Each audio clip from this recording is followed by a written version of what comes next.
do not agree with this. It's my understanding that it's on my line. It's my claim that you cannot do this, and you now engage in discussion. If that doesn't solve the problem, then you do go to court and you have proper adjudication.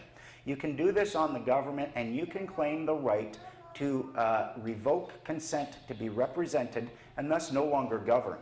Now, this does not mean you can break the law, harm another human being, damage property, or use fraud in your contracts. You will not be able to secure for yourself certain benefits like unemployment insurance, welfare, nanny cookies of any sort. You have to bake your own cookies from that point on.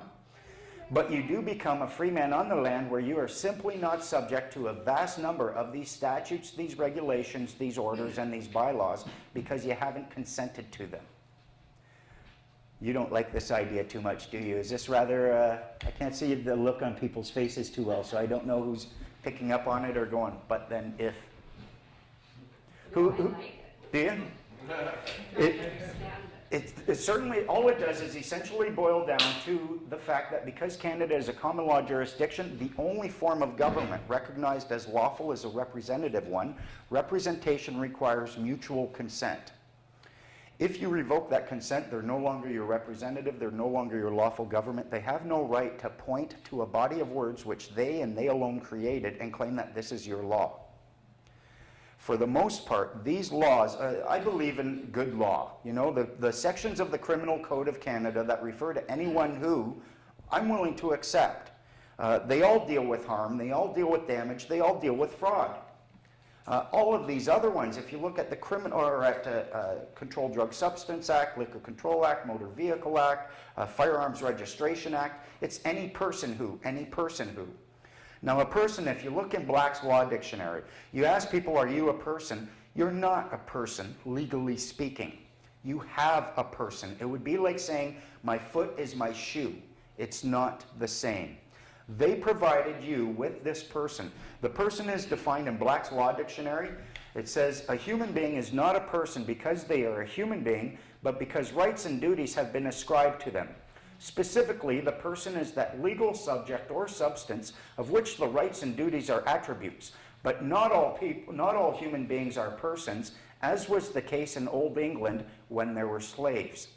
Now, if person meant human being, look at the back of a $50 bill where it says where they celebrate the fact that women were granted the status of personhood. Now, if men are persons and women are denied personhood, I can see that being an unjust thing, especially if the persons try to impose their will on the people who don't have a right to vote in any of these things. But if everyone is a person, then you lose sight of the fact that it is possible to exist as a free man.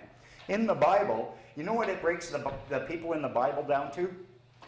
All men are three things only: slaves, the bonded, and free men. We were born freemen. You became bonded through the act of registration. Look at your birth certificate. I will blow you away. Who's got their birth certificate on them? Anyone? If you look on the back of your birth certificate, you will likely find a number, and it might be in green ink. And on one side, it will have revenue receipt. On the other side, it'll say treasury use only. Someone created a security, and if you look when you start putting it all together, it's absolutely fascinating how it goes together, and they've hidden it all. In the Constitution Act, it says every individual has a right to the security of their person. That security is your share in ownership in this country, in the corporation that is providing the de facto services. It's your share in the Bank of Canada. Now imagine you own shares in the richest country in the world, which you do. Now, where's your certificate? Where's your stock certificate? What are you doing with it? You're not doing a damn thing with it. You aren't even holding it. You have established a trust. The government, that's what the whole election is about. Who's going to get to hold on to these certificates? Now, let's suppose you own stock in Microsoft. You decide to go out on a cruise for a year. You give your stocks to me in trust. I am now the stockholder, but not the owner. I get to do things. I get to vote every quarter on the process that the government or that this corporation that I'm a stockholder is. I get to vote on your behalf by proxy. When dividends are divvied up every quarter, I get those and I can spend them how I feel is most beneficial to you because you're not there giving me directions. This is what the government has done. And we have the power, and no, I have not done it yet, but I am getting some people together to do it. And the problem is you can't change an entire community's mind, and in this case it's the Commonwealth and Canada overnight, regardless of if you're right. They are going to be so attached it takes a whole lot of effort to get it out there. So I haven't done it yet. I haven't even demanded it back yet. But I believe that there are stock certificates evidencing our right to these shares. We can actively hold it. The dividends, I mean, when they come and they harvest, or if they come and try to harvest this wood, they are securing resources. The hydro that's generated, all of this, these are your resources being extracted by these corporations with the permission of your fiduciary, and you're supposed to get a cut. Now, this security, you have the right to use it to pay for anything which has been deemed to be a human right by Canada by virtue of the fact that they became a signatory to the United Nations Declaration of Human Rights.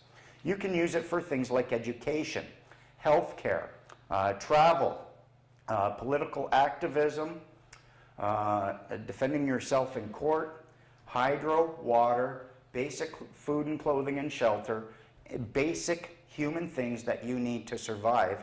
That security is supposed to be there for you to pay for all these things so that you can look in your heart, find your passion, bring forth your music, your art, your love. That's all there, but we're not accessing it, we're not using it, and that's why they have these federal transfer payments where they take from the federal government and transfer to the provincial government. That's your dividends they're transferring. Who here has a student loan? Yeah? You can actually discharge a student loan. When I started uncovering this, I found that Canada is a signatory to a United Nations declaration where we have the right to free post-secondary education, and it would be made progressively available, it would be made eventually available through the progressive introduction of free education. Now, in the Student Loan Act, they mention that you have the power to discharge or to set off and discharge, to get rid of your student loan by way of set off and discharge. If Revenue Canada owes you money, they will take that money and put it towards your student loan and say, we're setting this off. You can do the same thing. You can just point to the security of your person and say, you've got money that belongs to me and I'm demanding that you take this and pay for this. And when we did that, if you look up back in, I think it was 2005, thousands of people was hitting the government with these questions. We started this process. They couldn't do anything about it. So they ended up putting this little blurb in the paper where out of the goodness of their hearts, they had decided to discharge $65.5 million worth of student loans for single mothers and for the low-income people who really needed it.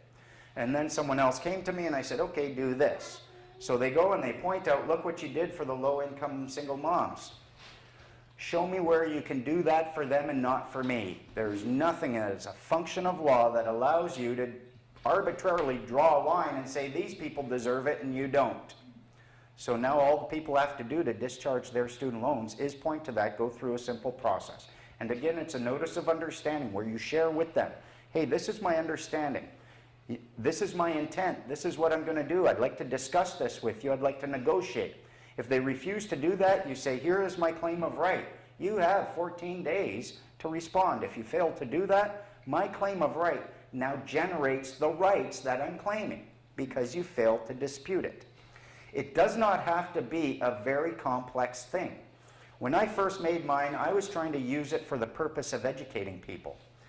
A friend of mine, Clint, he was having problems with it. I mean, he's a very good heart, but it can be a very dry subject. It certainly takes, if you're going to get into this, I strongly suggest you study LSATs. Train your brain for reading comprehension, logical analysis, and analytical reasoning skills. He couldn't do it. So I said, listen, just go meditate. Look at what's in your heart, and I'll help you develop your understanding. So I said, come back in an hour. He came back 20 minutes later, giddy. He was like, I think I got it. I think I got it. I said, okay, read me your claim of right. He said, I have looked in my heart and I see that love is my law.